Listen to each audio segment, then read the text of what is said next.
Hello everybody, welcome to currently 20th of July 2026. Total 6 articles the Hindu से हम cover करेंगे including 2 editorials जो कि आज के द हिंदू में पब्लिश हुआ है। प्रीवियस ईयर क्वेश्चंस भी देखेंगे, सिलेबस मैपिंग भी होगी, नोट्स भी दूंगा और बहुत अच्छे से एक साइंस एंड टेक का आर्टिकल है कीवर्ड वाला जो कि एआई एम्बॉडीड एआई क्या होती है ये मैं समझाऊंगा।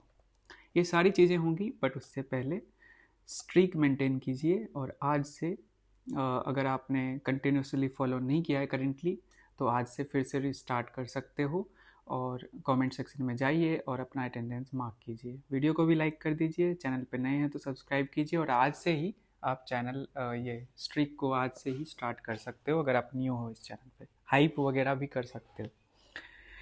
ठीक है, डिस्कस करते हैं। पहला आर्टिकल GS2 से जोड़ कर देख सकते हो, वंदे मातरम को मॉडर्न हिस्ट्री से भी कनेक्ट करके देखते हैं। पहले भी मैंने क्वेश्चंस दिखाए कि किस तरह से पूछे गए हैं। ठीक है, तो बहुत अच्छे से समझाऊंगा। मॉनसून सत्र सेशन जो है स्टार्ट होने वाला है तो उसमें एक अमेंडमेंट किया जाएगा पार्टिकुलर एक्ट में जो 1971 का एक्ट है, the prevention of insults to national honour act 1971। इसको समझाने से पहले एक बहुत ही बेसिक क्वेश्चन मैं आप लोगों से पूछना चाहता हूँ कि अगर आप national flag, national anthem that is Jana Gana मन या हमारे कॉन्स्टिट्यूशन को इंटेंशनली इंसल्ट करते हो, ठीक है, मैंने 3 बताए नाम आप लोगों को, constitution of our country of India या नेशनल फ्लैग या हमारा नेशनल एंथम, अगर उसका मतलब डिसरिस्पेक्ट करते हो, ऑब्स्ट्रक्ट करते हो या नेशनल एंथम को सिंग करने में डिसरप्शन लाते हो तो आपके ऊपर कोई कार्रवाई होगी, कोई क्रिमिनल ऑफेंस आपके ऊपर लागू होगा। इज देयर एनी लॉ और या ये कॉन्स्टिट्यूशन में लिखा हुआ है? यस, कॉन्स्टिट्यूशन में तो फंडामेंटल ड्यूटीज़ में हमसे एक्सपेक्ट किया जाता है कि हम नेशनल जो ऑनर सिंबल्स हैं उसकी रिस्पेक्ट करें फंडामेंटल ड्यूटीज़ में। लेकिन एक पार्लियामेंट का लॉ है जो ये कहता है कि अगर आप इंटेंशनली इंसल्ट करते हो तो the prevention of insults to national honour act 1971 section 3 के अंदर आपको पनिशमेंट मिलेगी 3 साल तक की। ठीक है, अब ये बेसिक सी चीज़ आपको समझ आ गई होगी कि इन तीनों को अगर आप मतलब इंटेंशनली इंसल्ट करते हो तो आपके ऊपर सजा हो, आपको सजा मतलब कि भोगना पड़ेगा। बट क्या ये चीज़ अप्लाई होता है on national song that is Vande Mataram? नहीं। नेशनल सॉन्ग जो है national anthem and national song दोनों एक ही दिन अडॉप्ट किया गया था, 24th of January 1950। This was the last session of our constituent assembly. 24 जनवरी 1950, 26 जनवरी को तो आपको पता ही है रिपब्लिक हम बनते हैं। तो उस दिन 2 इम्पॉर्टेंट नेशनल सॉन्ग और नेशनल एंथम को अडॉप्ट किया गया था under the prevention of insults to national honour act 1971। Jana Gana Mana अगर आप इंसल्ट करते हो, ऑब्स्ट्रक्ट करते हो तो आपको 3 साल तक की सजा मिलेगी अंडर दिस पार्टिकुलर लॉ। लेकिन when it comes to national song तो ऐसा कोई प्रोविज़न नहीं है। तो अभी करेंटली हमारी जो गवर्नमेंट है, सेंट्रल गवर्नमेंट, उन्होंने डिसाइड किया कि पार्लियामेंट में लॉ जो दिस पार्टिकुलर लॉ है इसके अंदर अमेंडमेंट ला कर हम क्या करेंगे, national song that is Vande मातरम इसे भी इंक्लूड कर लेंगे कि अब अगर इसका इंसल्ट किया गया on the similar lines of national anthem that is Jana Gana Mana तो आपको इम्प्रिजनमेंट अप टू 3 years और फाइन या बोथ हो सकता है under this particular act and section इसका 3 है। इसी के अंदर पनिशमेंट की बात की गई है। ठीक है, तो नेशनल सॉन्ग को अब नेशनल एंथम के पार रखा जा रहा है, इक्वल दर्जा दी जा रही है और अगर आप इसे ऑब्स्ट्रक्ट करोगे तो आपके ऊपर सजा होगी। आपको बता दूं थोड़ा सा basics, Vande Mataram that is national song, Bankim Chandra Chattopadhyay साहब ने इसे लिखा, आनंद मठ में ये पब्लिश 1882 में हुआ। हमारे इंडिपेंडेंस से पहले जो कांग्रेस हुआ करती थी उसने फर्स्ट 2 स्टेंजाज को ही इंक्लूड किया क्योंकि सेक्युलर एंगल मतलब कि सेक्युलर भावनाएं आहत न हो तो फर्स्ट 2 स्टेंजाज को ही इंक्लूड किया। बट रिसेंटली हमारी जो करंट गवर्नमेंट है, सेंट्रल गवर्नमेंट है, उन्होंने डिसाइड किया कि टोटल जो 6 स्टेंजाज हैं, 6 के 6 स्टेंजाज को हम इंक्लूड करेंगे एंड हम 150th ईयर एनिवर्सरी मना रहे हैं वंदे मातरम का। वंदे मातरम वाज संग इन स्वदेशी मूवमेंट जो 1905 में हुआ था, तो बहुत ही ज़्यादा मतलब वन ऑफ द अर्लीस्ट कह सकते हो नेशनल मतलब कि चेतना जगाने वाला सॉन्ग इसको काउंट किया जाता है, स्पेशली इन बंगाल। तो रिसेंटली 150th एनिवर्सरी हम मना रहे हैं, तो 2 स्टेंजाज के जगह टोटल 6 स्टेंजाज हैं उनको इंक्लूड किया गया as a national song. Then एक टाइम लिमिट फिक्स की गई, 3 मिनट 10 सेकेंड के अंदर ही इसे मतलब गाया जाएगा, ठीक है। एंड नेशनल एंथम अगर बजता है तो according to ministry of home affairs उसके पहले कोशिश किया जाए कि नेशनल सॉन्ग भी बजाया जाए। Time limit 3 minute 10 second and 6 stanzas. अब इसी कड़ी में एक और चीज़ आया है कि अब under prevention of insults to national honour act 1971 अगर आप इसे ऑब्स्ट्रक्ट करते हो तो आपको आपके ऊपर सज़ा होना तय है। यही आएगा हमारे पार्लियामेंट के अंदर amendment under this act. Constitution में नहीं लिखा हुआ है नेशनल सॉन्ग मतलब कि को प्रोटेक्शन मिलना चाहिए इस तरीके से। पार्लियामेंट्री एक्ट है। यूपीएससी प्रीलिम्स में से क्वेश्चन फ्रेम करता है ना कि अगर आप नेशनल सॉन्ग एंथम वगैरह मतलब कि उसको इंसल्ट करते हो तो according to the constitution of India आपके ऊपर 3 साल की सज़ा होगी आपको। तो ऐसा कुछ नहीं है, there is a law, specific law, उसके अंदर नेशनल जो ऑनर है उसे हम मतलब एक इंसल्ट होने से बचाते हैं और मतलब गौरवान्वित महसूस करते हैं ऐसा करने से। ऑब्वियसली हमारे देश का धरोहर है तो ऑब्वियसली। सो यही चेंज है, बहुत बेसिक डिफरेंस है कि जनगण मन की तरह अब नेशनल जो हमारा सॉन्ग है वंदे मातरम उसकी भी अगर आप इंसल्ट करते हो तो under prevention of insult to national honour act 1970 में आपको पनिशमेंट होगी सेक्शन 3 के अंदर, ठीक है। बस इतना था, आगे चले।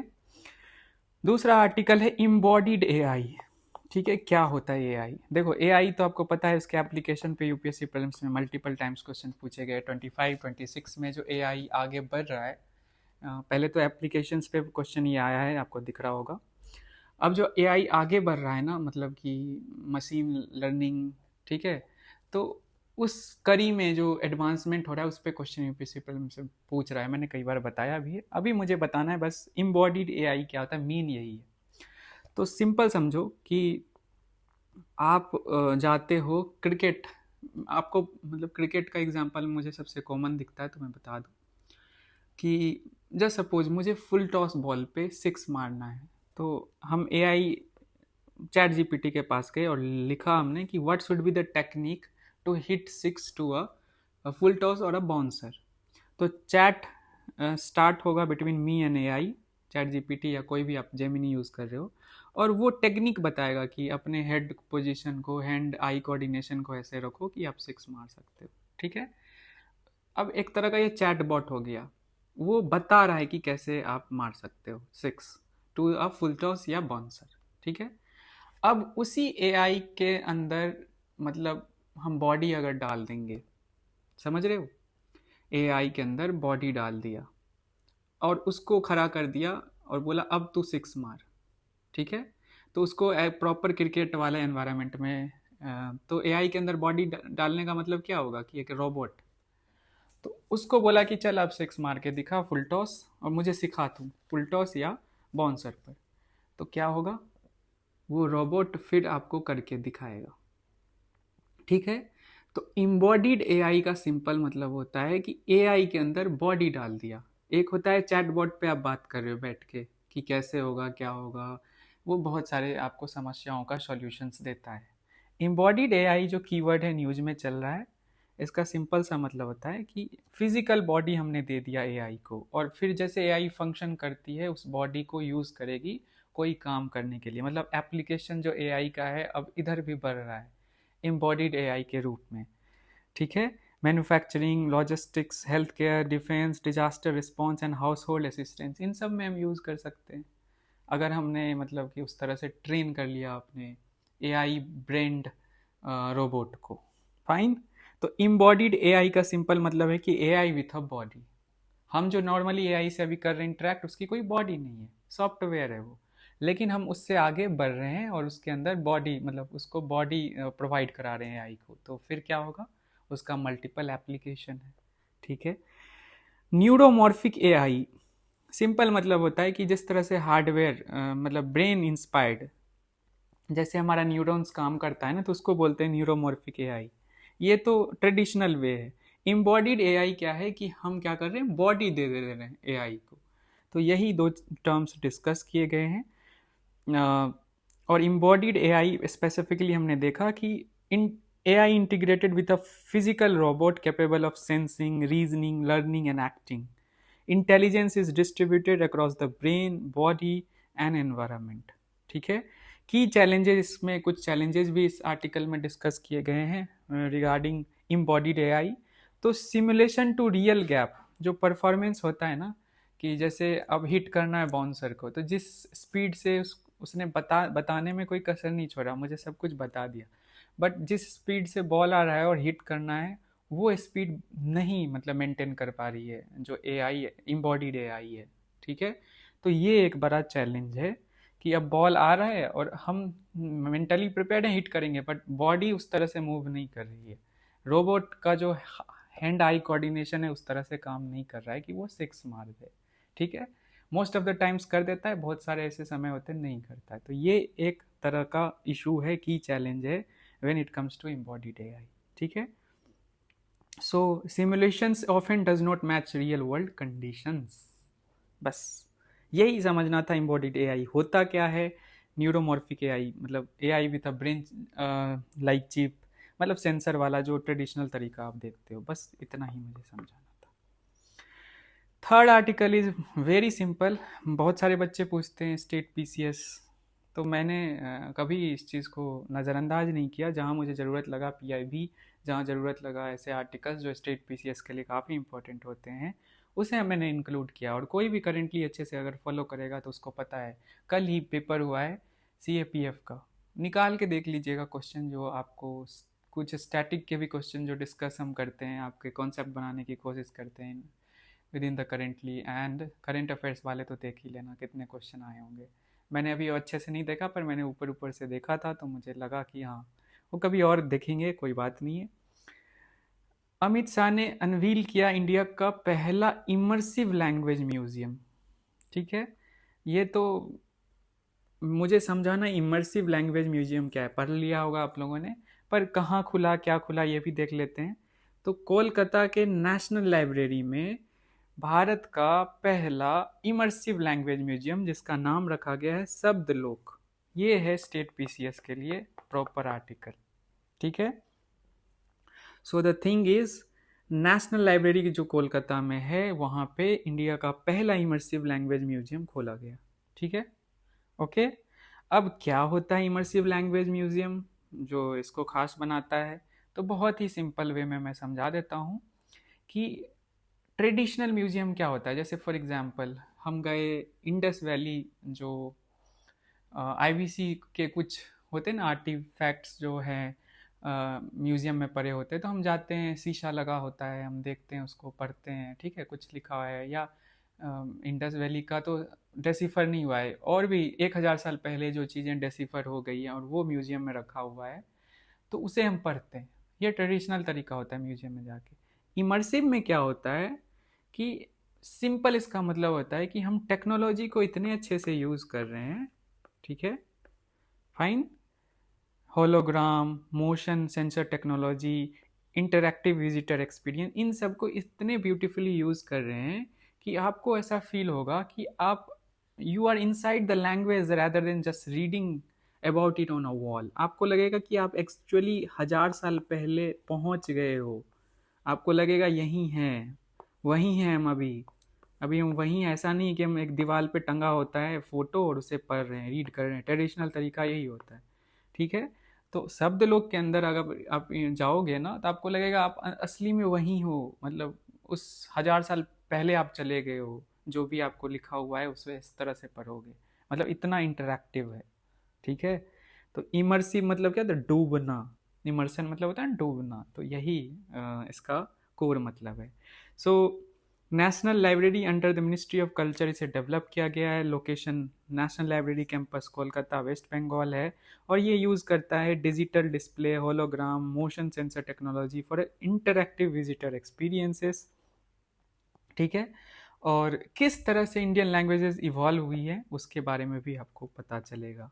ठीक है, scripts, literature and Indian languages. 9 galleries हैं on the history and evolution of Indian languages, मतलब ये बना हुआ है शब्द लोग के अंदर, और ये सेलिब्रेट करता है जो 8th शेड्यूल में 22 लैंग्वेजेस हैं। ठीक है, सो यही है, एंड ट्रेस करता है journey of languages from oral tradition, जब मुंह से बोला गया, एंड देन फिर मैन्यूस्क्रिप्ट्स का फॉर्म लिया, and modern printed and digital text में ये कन्वर्ट हो गया। ठीक है, शब्दलोक इंडिया का पहला इमर्सिव लैंग्वेज म्यूजियम कहाँ पे? नेशनल लाइब्रेरी कोलकाता में। डेवलप इसको किसने किया है? National library campus Kolkata, sorry, national library under the ministry of culture इसको डेवलप किया गया है। 22 लैंग्वेजेस को सेलिब्रेट करेगा, और जो हिस्ट्री रही है ना ओरल ट्रेडिशन से जो मैन्यूस्क्रिप्ट्स में कन्वर्जन हुआ है उसको आपको बताएगा। ठीक है, समझ गए? रिवाइज करा दिया बहुत जल्दी, आगे चलते हैं। 4th आर्टिकल है, हमारे प्राइम मिनिस्टर अभी ऑस्ट्रेलिया गए थे। ठीक है, तो एडिटोरियल में क्या होता है ना कि जब विजिट्स ऐसे होते हैं ना, अभी हमारे प्रेसिडेंट 3 डे विजिट पे भी जाने वाली हैं, तो वो भी न्यूज़ बनेगा। तो मेरा ये कहना है कि जब विजिट्स होता है ना तो उसमें कुछ अच्छा, बहुत यूनिक ऑथर्स, एडिटर्स जो है ना लिखते हैं। तो फिलिप ग्रीन है ऑस्ट्रेलिया के हाई कमिश्नर इन इंडिया, उन्होंने कैसे इस पूरे यात्रा को या जो मीटिंग हुई है उसको कैसे आंका है, कैसे उन्होंने एनालाइज किया है, स्पेशली जो कॉपरेशन कहाँ होना है, एग्जैक्टली कहाँ दोनों कंट्री कोलैबोरेट कर रहे हैं, उस चीज़ को इन्होंने हाईलाइट किया है। सबसे पहले ऑस्ट्रेलिया इंडिया के लिए काफ़ी इम्पोर्टेंट है। Free, open and inclusive Indo Pacific जो हमारा लक्ष्य है उसमें ऑस्ट्रेलिया बहुत बड़ा भागीदार है। लोकेशन आपको पता ही है ऑस्ट्रेलिया का, हम डिस्कस भी कर चुके हैं, और हमारी जो पार्टनरशिप है उसे कॉम्प्रिहेंसिव स्ट्रैटेजिक पार्टनरशिप के तौर पे हमने इसे एलिवेट किया है, right, over the years. Now जो हाई कमिश्नर है एक बहुत ही इंपॉर्टेंट ओहदा, पोस्ट है, डेजिग्नेशन है दोनों देशों के जब रिलेशंस की बात होती है। तो उन्होंने क्या क्या बताया है? तो सबसे पहले डिफेंस एंड सिक्योरिटी कोऑपरेशन को दोनों कंट्रीज, जो मोदी जी का विजिट हुआ है और खास करके उन्होंने एक पब्लिक मीटिंग भी मेलबर्न में मतलब पब्लिक मीटिंग को भी एड्रेस किया, तो उसको ध्यान में रखते हुए जो कमिश्नर हैं ऑस्ट्रेलियन कमिश्नर इंडिया में, उनका कहना है कि this is not a मियर symbolic, मैंने पहले भी कहा था सिम्बॉलिक यात्रा नहीं था, इसका बहुत बहुयामी इसका मतलब कि कह सकते हो मतलब निकलता है। तो yes, defence and security cooperation जो है उसको लेकर ज्वाइंट डिक्लेरेशन, ठीक है, एंड इनहेंस स्ट्रैटेजिक डायलॉग पे दोनों कंट्री काम करेगी। Then we have partnership in cyber security, critical technologies and resilient supply chains पे दोनों कंट्री मिलकर काम करेगी। ठीक है, सेकेंड। थर्ड इज, देखो डिफेंस एंड सिक्योरिटी कोऑपरेशन हो गया, उसके अलावा maritime security cooperation road map, ठीक है, जिससे कि हम free, open and rules based Indo Pacific जो हमारे दोनों कंट्री का लक्ष्य है उसे पूरा कर सके। ठीक है, maritime security separately. Then cooperation civil nuclear energy, मैंने पहले भी बताया कि प्राइवेट कंपनीज भी बेचेंगी इंडिया में, जो हमारा शांति बिल है, ठीक है, कि प्राइवेट पार्टिसिपेशन बढ़ाना है, तो उसमें Australia is going to help us. तो यूरेनियम का अच्छा खासा ऑस्ट्रेलिया के पास जो है रिजर्व है, तो इंडिया को इसका फ़ायदा मिलेगा, यहाँ भी हम कोऑपरेट करेंगे। इसके अलावा ऑस्ट्रेलियन सुपर जो है उसने अनाउंस किया है कि भारत के India's national investment and infrastructure fund में 3,360 रुपीज़ जो है वो इन्वेस्ट करेंगी। देखो ये सब ना मेंस के लिए इंपॉर्टेंट है, प्रीलिम्स के लिए उतना इंपॉर्टेंट नहीं, तो आप इसे मेंस स्पेसिफिक, अगर इंडिया ऑस्ट्रेलिया रिलेशन के लिए कहीं भी आपने नोट्स अर्लियर बनाया है ना तो उसमें ये ऐड कर लेना अगर आपको नया दिखे। फिर ऑस्ट्रेलिया की जो फर्म है उसने कमिट किया कि इंडिया के data centres, digital infrastructure, emerging technologies में वो इन्वेस्टमेंट करेगी, उसके लिए कमिटमेंट की है। एजुकेशन की जहाँ तक बात की जाए तो 8 ऑस्ट्रेलियन यूनिवर्सिटी जो है, इंक्लूडिंग जो न्यू साउथ वेल्स, मैं तो क्रिकेट का बहुत बड़ा प्रशंसक रहा हूँ, तो न्यू साउथ वेल्स से बहुत अच्छे अच्छे क्रिकेटर्स आए हैं, तो उसकी जो यूनिवर्सिटी है वो ब्रांच जो है इंडिया में वो इस्टेब्लिश करेंगी, मतलब 8 यूनिवर्सिटीज़ करेंगी including NSW, that is New South Wales.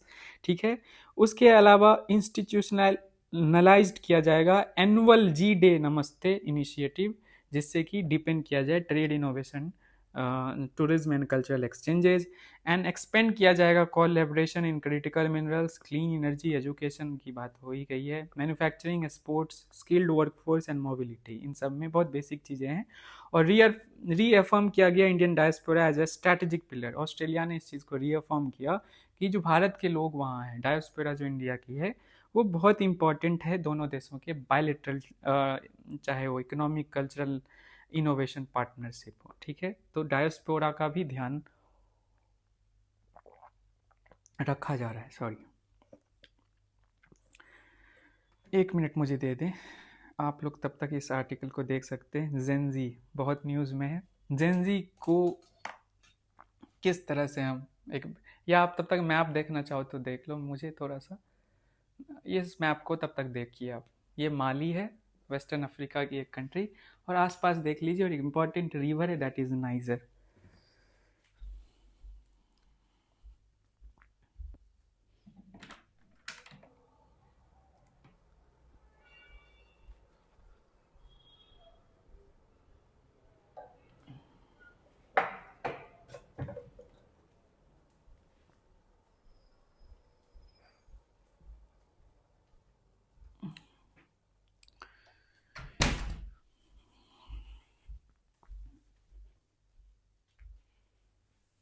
Okay, सो ये लास्ट आर्टिकल होगा, हम इसे देखेंगे, पर उससे पहले एक सिंपल सा आर्टिकल है, इसको आप इकोनॉमी से, GS3 से जोड़कर देख सकते हो। एम्प्लॉयमेंट या अनएम्प्लॉयमेंट कह लो, एक बहुत बड़ा इशू है इंडिया में, और कहा जाता है कि दुनिया में सबसे ज़्यादा यूथ किसी कंट्री में है तो वो इंडिया है। यूनाइटेड नेशन के जो लेटेस्ट डेटा है 2025 का, उसके अकॉर्डिंग 371 मिलियन यूथ इंडिया में है। और यूथ की पॉपुलेशन जितनी ज़्यादा होती है किसी कंट्री में, उसके इकोनॉमिक ग्रोथ की जो पॉसिबिलिटी है वो उतनी ज़्यादा बढ़ जाती है। ठीक है, इंडिया के पास करंटली इस चीज़ को लेकर बहुत अच्छा एडवांटेज है। And there is a word आप लोगों ने भी सुना होगा, डेमोग्राफिक डिविडेंड। जो वर्किंग एज पॉपुलेशन है वो हमारे पास ज़्यादा है, तो उसके थ्रू हम अपने इकोनॉमिक जो ग्रोथ है उसको और ज़्यादा स्ट्रेंथन कर सकते हैं। बट इस आर्टिकल में बात की गई है, देखो 2 जनरेशन मेनली होते हैं, एक होता है मिलेनियल, थोड़ा सा बता देता हूँ, आपको पता ही होगा, आप लोग सोशल मीडिया सब चलाते हो। जो आई थिंक 1981 से 1996 तक जिनका जन्म हुआ है ना, उनको मिलेनियल कहा जाता है, किड। और जिनका जन्म 1997 से 2012 तक हुआ है, उनको कहा जाता है जेनजी, जो कि बहुत ज़्यादा न्यूज़ में कई लोग ऑफेंड भी हो जाते हैं जिनको जेनजी कहा जाता है। देखो दोनों में ये फ़र्क है कि जो जनरेशन मिलेनियल जनरेशन है ना, उनको टेक्नोलॉजिकली उतना एडवांटेज नहीं मिला है जितना जेनजी को मिला है। आईपैड वगैरह सब कुछ आ गया, high speed internet, and there are so many, infrastructure बहुत अच्छा बेटर हुआ एज कम्पेयर टू जो मिलेनियल्स हैं। तो आबादी जो है वो जेनजी की बहुत ज़्यादा है भारत में, एंड जेनजी बहुत ज़्यादा प्रॉब्लम्स फेस कर रहे हैं। और अगर उन प्रॉब्लम्स को हम अच्छे से एड्रेस ना करें तो इसका घाटा हमें ही होना है, बिकॉज हमें हमारी जो यूथ पॉपुलेशन है उसका इस्तेमाल हमारे इकोनॉमिक, सोशल, हर एस्पेक्ट में हम करना चाहते हैं ताकि भारत को विकसित भारत बाय 2047 बना सके। तो इन्हीं प्रॉब्लम्स पे बात की गई है इस आर्टिकल में। ठीक है, सबसे पहले जो जेनजी प्रॉब्लम्स फेस कर रहे हैं, low labour force participation. So according to the recent study, जो लेबर फोर्स पार्टिसिपेशन रेट है ओनली 41.7% है अमॉन्ग जेनजी। जहाँ तक मिलेनियल्स की बात की जाए तो वो 75% है। ठीक है, थोड़ा सा कंपैरिजन भी चल रहा है दोनों जनरेशन के बीच में। High unemployment, overall Gen Z unemployment 11.9% है, rising to 17.1% in urban areas and 22.6% in urban women. Gen Z women की बात हो रही है। Reflecting poor job absorption. So आपको अर्बन इलाके में और ज़्यादा दिखता है ऑन एन एवरेज, जो है अर्बन रूरल मिला दो तो 11.9% जनजी के बीच में अनएम्प्लॉयमेंट है इंडिया में। अर्बन जो टोटल अनएम्प्लॉयमेंट है जेंजी के बीच में वो 17.1% है, और विमेन की बात की जाए तो 22.6% है। ठीक है।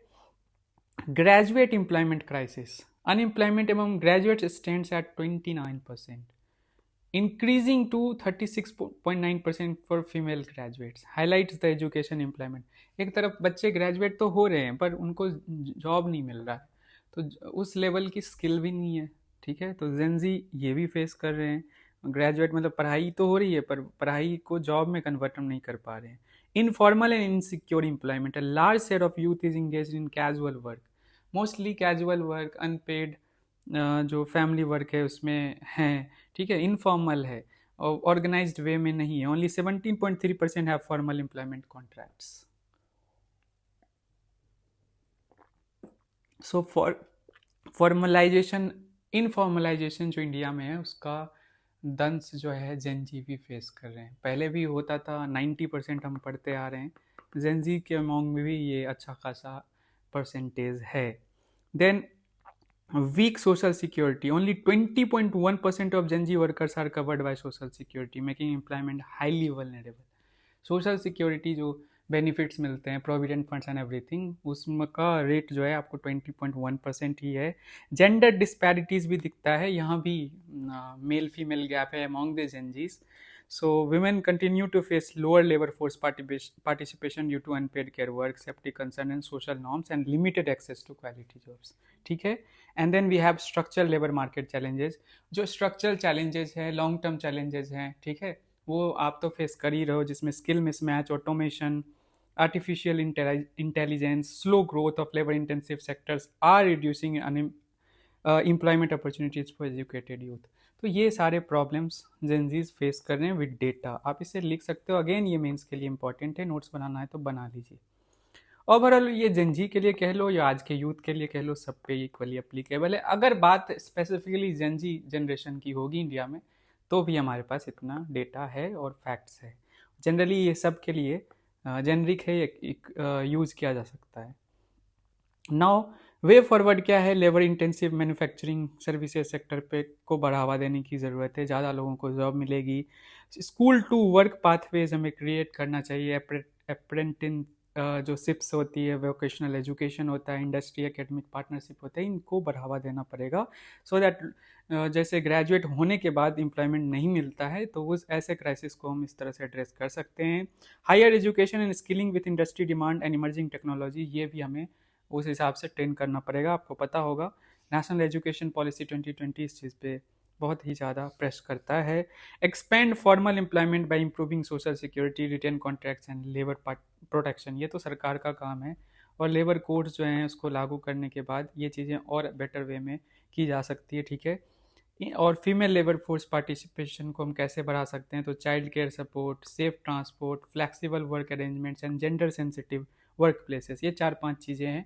आप जब भी विमेन लेबर फोर्स पार्टिसिपेशन बढ़ाना, तो ये बहुत जेनरिक चीज़ें हैं जिसे आप यूज़ कर सकते हो। Child care support, safe transport, flexible work arrangements and gender sensitive work places. उसके अलावा encourage private investment, MSMEs and urban employment opportunity to fully harness India's demographic dividend. ठीक है, ये सारी चीज़ें हैं। सोल्यूशन, प्रॉब्लम, ठीक है, और कंटेक्स्ट में क्या है, जेनरिक जो चीज़ें हैं उससे हमने देख लिया। नोट्स बना सकते हो मेंस के लिए। अब देखो, एक प्लेस है, इंपॉर्टेंट कंट्री है माली, लैंडलॉक्ड है, Sahara region, Africa, western Africa, Algeria, Niger, Burkina Faso, Cote d'Ivoire, ठीक है, गिनी, सेनेगल एंड मोरिटियाना। ठीक है, कैपिटल माली का है बोमैको। सिंपल सी चीज़ है जो मुझे समझाना है। माली एक ऐसी कंट्री है जो लगातार कुछ सालों से फेस कर रही है सेपरेटिस्ट ट्रेंड। इसमें एक दो इम्पॉर्टेंट रेबल ऑर्गेनाइजेशन है जो काम करती है, जो गवर्नमेंट वहाँ पे है, मतलब कि माली के अंदर, उसको हटाकर और इस पूरे रीजन को एक्वायर करना चाहती है। उसमें पहला है तोरेग सेपरेटिस्ट एंड दूसरा है JNIM, जो कि अलकायदा से लिंक्ड है, ओसामा बिन लादेन वाला जो टेररिस्ट ऑर्गेनाइजेशन। ठीक है, दोनों मिलकर जो माली में करंट गवर्नमेंट ने मतलब कि जो की फोर्सेस है उसके अगेंस्ट जो इम्पोर्टेंट अर्बन सेंटर्स हैं उसको एक्वायर करने की कोशिश कर रही है, खास करके दिस पार्टिकुलर रीजन, गाओ एंड कीडल। ठीक है, ये न्यूज़ में रहता है हमेशा। तो ये माली से रिलेटेड, यूपीएससी प्रीलिम्स में देखोगे ना, कंट्री दे देगा और लोकेशन, सिटी वगैरह दे देगा, रीजन। तो गाँव एंड कीडल ऐसे नोट्स बना लीजिएगा। सो बेसिकली अभी क्या हुआ कि 15 मालियन सोल्जर्स की जान गई। जो एनेफिस इन नदर्न माली, एनेफिस गाओ रीजन में, स्ट्रैटेजिक टाउन इन द गाओ रीजन नियर कीडल, हमने अभी देखा गाओ कीडल, यहाँ पे एनेफिस आप एक्सपेक्ट कर सकते हो है। तो एनेफिस में ऐसे 50 मालियन सोल्जर्स की जान गई। ठीक है, माली जो है, जो माली की करंट गवर्नमेंट है, ये सोचती है, पहले ये फ्रांस से मदद लेती थी, फ्रांस गवर्नमेंट अपना जो भी हथियार एंड ऑल फोर्सेस से मदद लेती थी। अब जो है रशिया से मदद ले रही है। But again this separatist rebel groups are so strong कि वो इम्पोर्टेंट जितने भी अर्बन सेंटर से उसे धीरे धीरे एक्वायर करते जा रही है। और ये न्यूज़ में है तो हमारे लिए इम्पोर्टेंट प्रीलिम्स के लिए हो जाता है। जो JNIM की बात मैंने की, जमात नुसरत अल इस्लाम वल मुस्लिमीन, ठीक है, फाइन। सो ये माली की ये स्थिति है अभी। और माली जो है लगातार सिविल जो है अनरेस्ट देख रहा है। यहाँ पे यूनाइटेड नेशन का एक मिशन भी हुआ करता था जिसे हटा लिया गया, तो उसके बाद और ज़्यादा जो वायलेंस है और जो ह्यूमैनिटेरियन एड है वो पहुँचाना मुश्किल हो गया है। So that's it. तो हमारे लिए क्या इंपॉर्टेंट था, माली में गाँव की दल रीजन एंड गाँव के अंदर एक important urban centre that is NFS, इसके बारे में आपको पता होना चाहिए। ठीक है, that's it for today. Thank you so much, मिलते हैं हम कल। बाय, टेक केयर, अच्छे से पढ़ाई कीजिए। बाकी बहुत सारे बच्चे जो स्टेट PCS की तैयारी कर रहे होते हैं और एकदम से एग्ज़ाम पोस्टपोन हो जाता है, तो that issue I can completely understand. इसीलिए मैं कहता हूँ कि एक हैबिट एटलीस्ट बना के रखो, उसको कभी मत छोड़ो। और स्टेट PCS का यही इशू होता है कि वो UPSC नहीं है, कितना भी कर लेना, this PCS can never become UPSC। So कुछ PCS एग्ज़ाम तय कर लेगी and suddenly within last 1 week में दे विल डिसाइड कि अभी नहीं लेना है। ठीक है, तो मेरा पॉइंट सिंपल है कि आप अपने UPSC प्रिपरेशन को कॉम्प्रोमाइज़ नहीं करो। अगर आप करेंटली फॉलो कर रहे हो, आपको इतना नॉलेज मिल रहा है, इतनी चीज़ें सीख रहे हो 30-35 मिनट्स में, तो वाई नॉट, इस हैबिट को मत छोड़िए for the sake of your state. हाँ, जब मेंस आ जाए ना, तब मैं कह सकता हूँ कि यू कैन कॉम्प्रोमाइज़, बट जब तक पेपर ना हो जाए ये सारी चीज़ें, UPSC, क्योंकि ये टाइम जो है ये भी निकल जाएगा, तो उसके लिए वेट मत कीजिए। ठीक है, thank you so much, bye, take care, मिलते हैं कल। वीडियो अच्छी लगी हो तो लाइक कर देना।